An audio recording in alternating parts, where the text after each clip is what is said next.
We all know the famous image. A giant rocket breathes fire and smoke. It strains against gravity, slowly lifting itself toward the heavens. This powerful display is a perfect example of Newton's third law of motion. For every action, there is an equal and opposite reaction. To go up, the rocket must push something down. In this case, it pushes a massive plume of hot gas out of its engines. This simple, elegant principle has been the bedrock of space travel for nearly a century. We throw mass out the back to push our ships forward.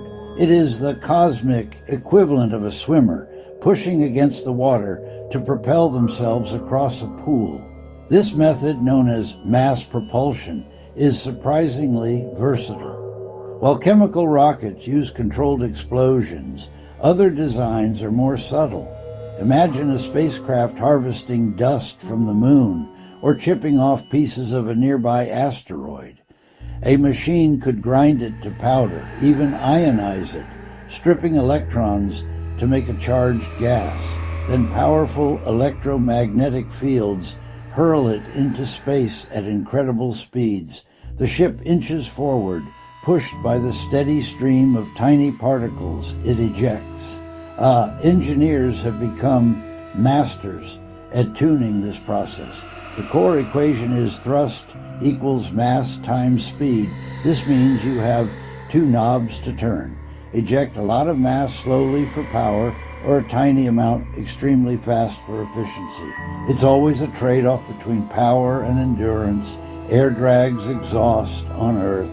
In vacuum, nothing gets in the way. For a long time, we have thought of the vacuum in simple terms. We measure its quality by counting atoms in a volume. A good vacuum is simply empty space, a void. This picture may be profoundly misleading. A new perspective says vacuum is defined by properties. Think of space not as an empty box, but as a medium, a fabric with its own characteristics. One key characteristic, field conductivity.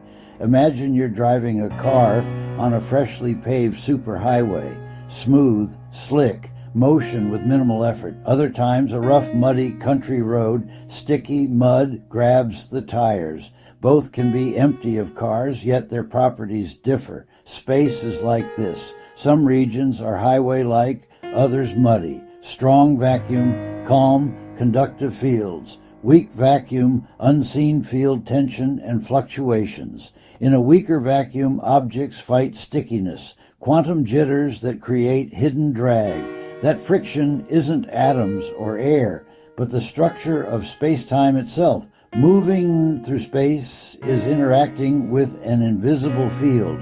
When a rocket throws shredded mass, the field sees the ship and the exhaust making a wake. Not a hard wall, but an increasingly sticky field as you near the speed of light.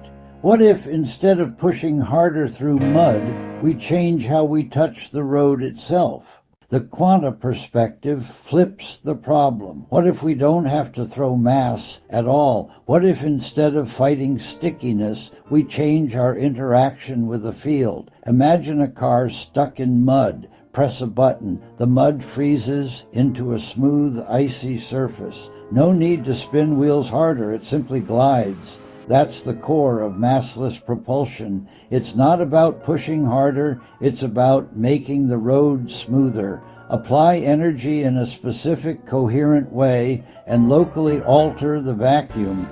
Create a bubble of strong, conductive space-time. Inside, the ship's interaction is neutralized. Quantum drag fades. Instead of pushing against space, it glides along field pathways. No mass ejection. A key idea is a proposed 4-to-1 energy-to-mass ratio. It's not a proven law. It's a theoretical claim. For each unit of mass, 4 units of specific energy effectively hide that mass from the field. That energy isn't thrust. It's tuning the local field conductivity. Like tuning a radio, you cancel static so motion flows effortlessly. Efficiency gets redefined. Sustain the neutral state. You aren't throwing mass away. You persuade the universe to let you pass. While this sounds like science fiction, consider a black hole. Gravity there warps space-time into a one-way street. Nothing, not even light, escapes. Nature already manipulates space-time. Doing it ourselves may simply be very hard. Our rockets and black holes follow the same laws, yet act differently. Our understanding is incomplete. The Higgs field permeates space and gives particles mass.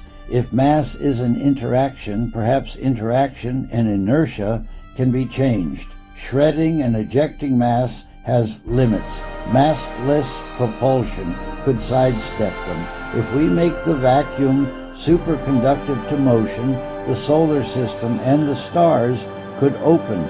We stand at a crossroads. Proven mass propulsion, or a quieter path through conductive space-time. The future may be mastering the fabric of the universe, not throwing rocks out the back. What if light and time don't get trapped at a black hole? They just run out of road. Picture the Higgs field as a universal conduit. It's the medium that lets light propagate and time tick, like rails for a train. Now crank space-time tension high enough and those rails snap. You don't get infinite gravity, you get zero conductivity. That edge is the event horizon. Not a pull you can fight, but a stall state. The conduit vanishes, so motion can't be expressed. Light doesn't lose, the track just ends. Inside that picture, the singularity isn't a place of infinite mass. It's a point of field absence. A structural failure of the conduit under extreme tension. And that twist reframes Hawking radiation. Mainstream says quantum effects let black holes slowly evaporate. In this model, the radiation is the Higgs field healing itself from the edges inward. The surrounding smooth void pushes to restitch the conduit. To do that, it reclaims energy from the saturated center. The byproduct? Radiation, as the field wins back territory from the failure zone.